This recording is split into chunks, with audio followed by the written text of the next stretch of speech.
Guys, in this video, I will show you how you can fix advanced settings option on controller is gone. So if I press on the profile icon and I go on settings, then on controller here, as you can see here, for me, there was no option for advanced options to change. So what I did to re-enable this option here is to simply, you just need to go back, play some sort of game. So for example, Battle Royale, ranked off, solo, just play the game. And in game, what you need to do here is to check for the advanced option.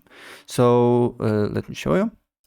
So when you are in game, you just need to go to the settings here, settings, and then controller here, and your option advanced option should appear, because for me it was no options related to this. I did that and it will reappear.